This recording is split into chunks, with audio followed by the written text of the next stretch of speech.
Hi again, everyone. I hope you are all having a good day. As some of you have probably seen already, I have been following with quite a bit of interest what has been transpiring in America following Joe Biden's inauguration. And in today's video, I will look at another upcoming chapter in this saga, that being the impending impeachment trial of Donald Trump.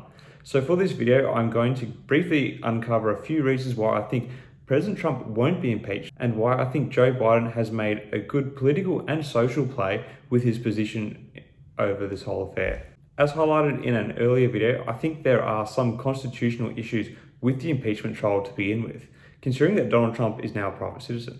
Anyway, like most things in the legal system, the Constitution is subject to interpretation, and we are now set to see an impeachment Senate trial against a private citizen play out in 1 week's time. I honestly don't think it is going to pass, and I think many in the media are coming around to this position increasingly now. To start with, the vast majority of senators seem to be siding with Donald Trump, which will make it very difficult for Democrats to get the three-quarter majority required for this trial to be successful. A two-third majority requires 17 Republican senators voting against Donald Trump in the trial, provided all Democrats vote against Donald Trump, which may not even happen. Take prominent Democrat Tulsi Gabbard, who was running for the presidential ticket for the 2020 election. She is against the impeachment trial as she sees its premise that Donald Trump incited an attempted insurrection as being something that would undermine attempts at uniting Americans, which is the mantra that Joe Biden has been repeating ever since January 20th. While she won't participate in the Senate trial, she may not be the lone Democrat voice on this issue, which could come out during the trial, especially if it is set to fail from the Democrat perspective. In the original House vote to impeach, there were 10 Republicans who broke party ranks and voted for impeachment, and there may be a few senators who were thinking of voting the same way, which is the hope of the Democrat Party. However, the 10 Republicans who voted this way in the House are facing a huge party backlash.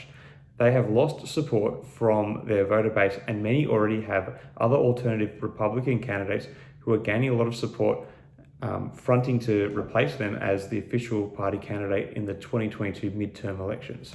Perhaps Liz Cheney, who is the third most powerful Republican in the House, is the best example here. Over 1,000 people attended a rally just the other day outside the Wyoming Capitol building denouncing her decision to vote for impeachment of Donald Trump over the events of January 6th. State Senator Anthony Bouchard has already announced he will run for Liz Cheney's seat in the 2022 Republican primary, and recent polling data is already indicating that Cheney will lose the primary vote. It would seem that the changes that have been made by Donald Trump to the culture and the direction of the Republican Party have already caught traction at the grassroots level of the party on a large scale. So the potential party backlash will likely be enough to sway many Republicans in the Senate not to impeach Trump. This moves me on to the fact that this means Donald Trump is perhaps still the most relevant figure in the Republican Party at the moment due to his popular appeal. He is also probably the biggest threat to Joe Biden and the Democrats holding onto the presidency in 2024. There is clearly a lot more enthusiasm for him among his voters than there is for Joe Biden among his. So if there was to be a long impeachment trial that failed to win the two-thirds majority, this could be further damaging to Joe Biden's interests and ambitions as the party leader and president. Biden has been smart enough to know this from early on, as he has always held the idea of impeaching Donald Trump at arm's length. And just recently, he even publicly called for it to be a short hearing without theatrics, perhaps a sign that he wants the party to save some face over this whole debacle and maintain the enthusiasm that he has for his presidency at the moment. By avoiding tarnishing the Democrat Party and his own image, it helps improve his chances of retaining the presidency in 2024, even if it was against a Donald Trump challenge.